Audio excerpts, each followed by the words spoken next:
শেষ পর্যন্ত ফিলিস্তিনের গাজার রাফাহ সীমান্ত দখলে নিয়েছে ইসরায়েল।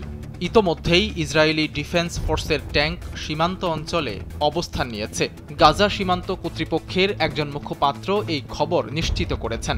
ইসরায়েলি সেনাবাহিনীর পক্ষ থেকে বলা হয়েছে, গাজার দক্ষিণাঞ্চলে অবস্থিত ফিলিস্তিন অংশের রাফাহ সীমান্তের নিয়ন্ত্রণ নিয়েছে ইসরায়েলি সেনারা।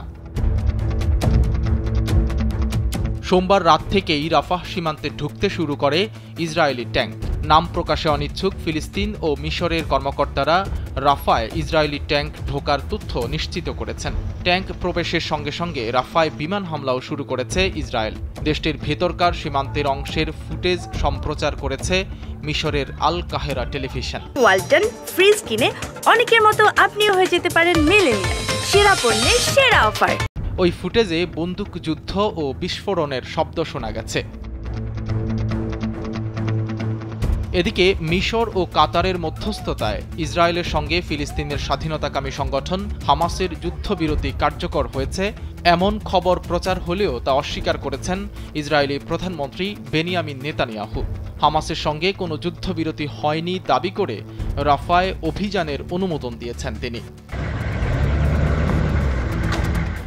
কয়েক মাস ধরেই নেতানিয়াহু বলে আসছিলেন, বন্দি বিনিময় চুক্তি হোক বা না হোক, হামাসের সর্বশেষ শক্ত অবস্থান রাফাকে গুড়িয়ে দিয়েই দম নেবেন তিনি। ইসরায়েলি প্রতিরক্ষা কর্মকর্তারা বলছেন, হামাসের অবশিষ্ট 6টি ব্যাটালিয়নের 4টি এই শহরে রয়েছে।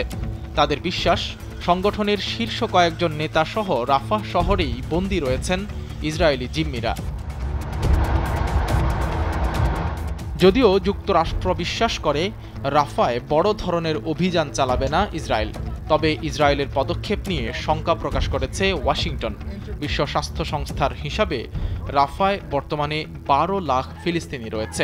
তার মধ্যে রাফার একটি অংশের 1 লাখ গাজাবাসীকে সেখান থেকে সরে যাওয়ার নির্দেশ দিয়েছে ইসরায়েল।